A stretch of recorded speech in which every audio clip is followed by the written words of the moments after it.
Okay, Happy New Year po sa inyong lahat. Ito naman yung Infinix Hot 40 Pro na hindi mo ang iPhone. Meron tong MediaTek Helio G99 na walang kamatayan talaga. Okay na sana yung camera nito pagdating sa mga photos pero basura lang talaga pagdating sa video. Kaya samahan nyo ako sa video ito at sana panoorin nyo ng buo. At sa mga bago, huwag nyo kalimutan mag-subscribe at pindutin yung bell icon para sa mga gantong unboxing, reviews, tips and tricks at katarantaduan sa channel na to.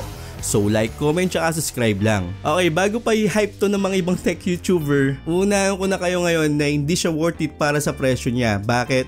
May lalabas kasi na mas worth it dito, mas maganda dito, pero yung chipset parehong-pareho lang. Pero ito, ang pinakamaganda dun sa lalabas na bagong phone, siguro mga 10 days baka lalabas na yun. Mas maganda yung camera nun, mas maganda yung display at sobrang lit ng punch-hole camera. So kung gusto nyong maghintay pa, pwede nating abangan yung phone na yun. At may mga tech vlogger dyan na sasabihin to na mukhang iPhone talaga para pangakit sa iba at mabenta tong phone na to. Pero kung mapilit pa rin kayo, huwag kayong mag-alala, i-review ko pa rin para sa inyo to. Para makita nga natin yung comparison nung sinasabi ko dito sa Hot 40 Pro ng Infinix. So may green box tayo dito. Sa loob ng box meron lang tayong 33 watts. Samantalang dun sa sinasabi ko meron tayong 67 watts na fast charger doon. Type-C cable, SIM injector pin, isang rubber case, tapos yung phone niya. So phone naman, usually na nakikita natin sa mga Infinix na phone, ganyan yung mga kulay nila, medyo makulay.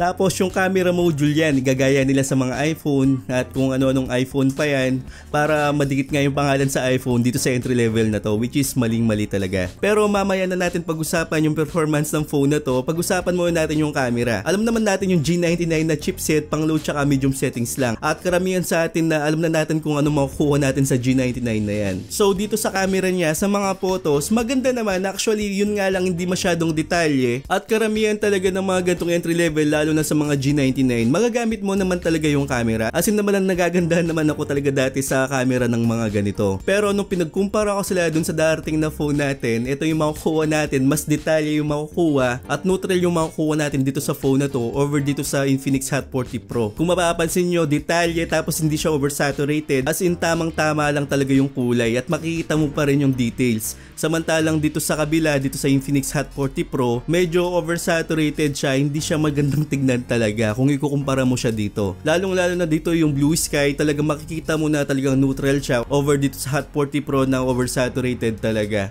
So mas nagugustuhan ko dito yung bagong lalabas na phone. Ngayon, pagdating sa video, ito yung video na Hot 40 Pro, kahit na meron siyang 2K at 30 FPS, sobrang galaw niya talaga at sobrang basura talaga pagdating sa video. So sa mga nakaraan na Hot series tsaka dun sa mga Zero series, medyo basura talaga yung Infinix pagdating sa video pag naglalakad ka. Pero siguro steady video okay na okay siya. At kahit na dun sa isang phone nila na Infinix Zero 5G, sobrang galaw talaga ng camera nun kahit na may 4K siya at 30 FPS. Medyo nawawala yung Infinix, so hindi nila ma-implement yung pagka OIS ng isang phone o hindi pa nila kaya na maging stable pa yung mga camera nila pagdating sa video. So halos pare-pareho lang yung makukuha natin, sobrang galaw talaga. Samantalang dun sa sinasabi kong bagong labas na phone, ito yung makukuha nyo, stable siya. Kahit na maglakad tayo, stable pa rin siya. At same to na G99 na processor lang din parehong-pareho lang din. At least makakuha tayo ng magandang camera pagdating sa mga G99. So parating na to mga 10 days na lang. Nilagay kong pareho yan sa 1080p at 60 frames per seconds. Actually yan talaga yung sweet spot talaga ng isang G99 na 1080p lang at 60 frames per seconds. Yung 2K medyo hindi ko talaga nagugustuhan. So dito magalaw talaga yung Hot 40 compare ko dito sa phone na to.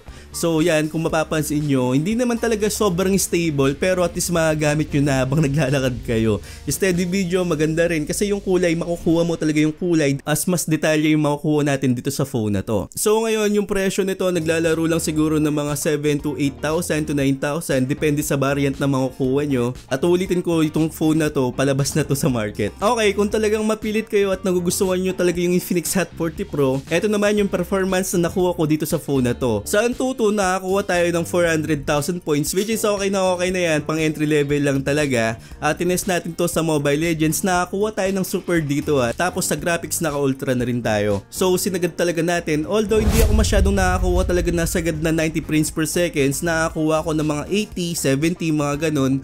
Kapag may clash, medyo bumaba siya ng 60, which is okay pa rin yan kasi hindi naman talaga siya nag-frame drops na sobrang lala talaga. As in playable siya dito sa Mobile Legends, wala kayong magiging problema.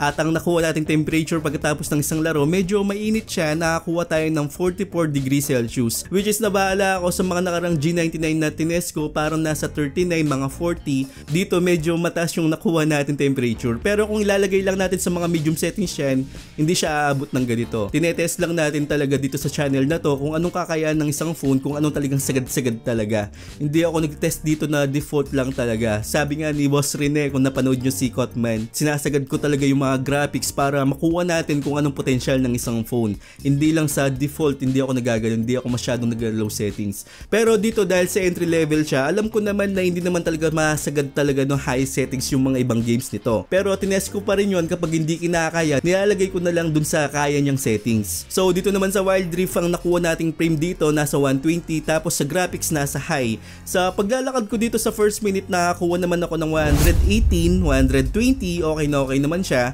Pero sa mga kalagitnaan na naglalaro na to ng 70, 90 to 100, kapag may clash, bumaba siya ng mga 70, which is okay pa rin yan. Wag lang bumaba dun sa mga 60 pababa. So sa paglalaro ko dito, okay pa rin siya. Kayang-kaya yan kasi playable naman siya dito sa Wild Rift. Pagkatapos ng isang laro, ang nakuha nating temperature nasa 43 degrees Celsius, which is mainit-init nga. Kumpara ko to dun sa Mobile Legends kanina, halos pareho lang sila ng temperature. Sa Punishing Grey Raven naman, nilagay ko to sa high settings pero hindi niya kinaya. Kaya nilagay lang natin sa medium settings, tapos yung frame rate is nasa mataas na rin. So dito naman, nagustuhan ko naman yung frame na nakuha ko dito, tapos playable siya. Parang optimized na siya sa laro na to. So nag-i-enjoy talaga ako sa laro na to. Kung gusto nyong laruin, pwede kayo mag-download sa Play Store at mag-i-enjoy kayo sa Punishing Grey Raven. Pero kapag nag-ulti naman kayo dito, which is normal lang, makakuha tayo dito ng 30 to 40 kasi umihinto yung frame niya habang naglalaro tayo.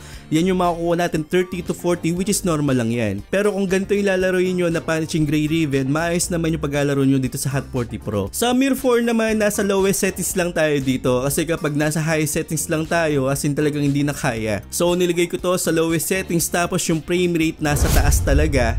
Pero ang nakuha ko dito, 44 nung umpisa, pero kalagitnaan ng laro parang 5 minutes lang yon. Ang nakukuha kong frame dito nasa 20 to 30 na lang. So nahirapan siya at hindi ko siya advisable na laruin dito sa Mir 4. Sa Call of Duty Mobile naman, yung graphics natin dito nasa medium, tapos yung frame rate is nasa high. Ang nakukuha ko dito is 39. Playable naman siya, pero kapag nasa smoke class na, medyo nagbe-frame drops na siya mga 20, hindi niya kinakaya talaga. At siguro kung talagang maraming patayan, maraming bomba talaga, mahirapan talaga, tapos mag-frame drop siya. Kailangan siguro mo-optimize to pagdating ng araw. Okay, may game turbo to, parang hindi naman siya nakatulong sa mga frame na nakuha ko dito, hindi naman tumataas, hindi siya masyadong stable. Pero meron tayong power saving dito, equilibrium, performance mode at kung ano pa. Tapos may mga add-ons pa tayo dito na mga graphics enhancement. Kung gusto nyong palitan yung mga graphics nyo o yung mga color ng mga display nyo, merong ganito to. At ang nagustuhan ko naman dito, meron tayong resurrection countdown kapag lalabas tayo sa isang game. Meron tayong orasan dun sa gilid kung kailan tayo mabubuhay, lalong-lalo na sa Mobile Legends. At marami pang mga settings to, kayo na lang yung bahalang maglaro kapag nabili nyo itong phone na to. Pagdating sa display, makikita mo talaga na entry level siya kasi yung punch hole camera niya malaki, tapos yung bezel nito is malaki din, lalong-lalo na sa part ng chin. At naka-IPS display lang to. Samantalang dun sa phone na sinasabi ko sa inyo, naka-AMOLED na yon, 120Hz na refresh rate, at napakaganda ng bezel, napakalit lang talaga pati yung punch hole camera. So abangan natin yung phone na yon. So dito yung camera module niya, parang may bleeding ng konti. Yun yung napapansin ko dito. At walang masyadong pinagkaiba to sa mga nakarang hot series, at medyo nalalakihan na talaga ako dito. Alam nyo naman kung anong IPS, saktong-sakto lang yung kulay, which is okay lang din naman kung talagang ganito lang yung budget nyo. Yun nga lang talaga dun sa punch hole camera at saka mga bezel, medyo makapal nga talaga kasi entry level nga. Pero dito sa darating na phone, naka-AMOLED display na siya with 120Hz na refresh rate, maganda yung punch hole camera at accurate din yung display nito. So abangan nyo na lang to kung makakapaghintay pa kayo. Pero kung di naman kayo makapaghintay, bahala na kayo kung gusto nyong bilhin tong Infinix Hot 40 Pro. Pero sa darating na launch event ng Hot 40 Pro, alam ko ibibida nila to, talagang i-hype nila. So kayo na yung bahala kung gusto nyong bilhin to, kayo nang humusga.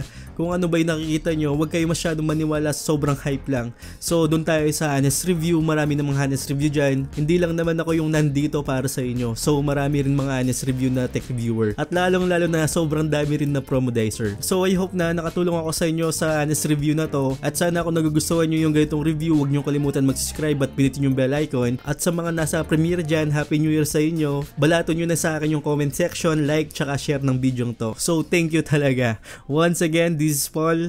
Got a lot of shit to say, so I'ma do this every day. I'll be writing things until I'm fucking buried in my grave. 6 feet deep under, but my body won't decay. Cause my messages are timeless, so they'll put them on display. Oh yeah, I rap with the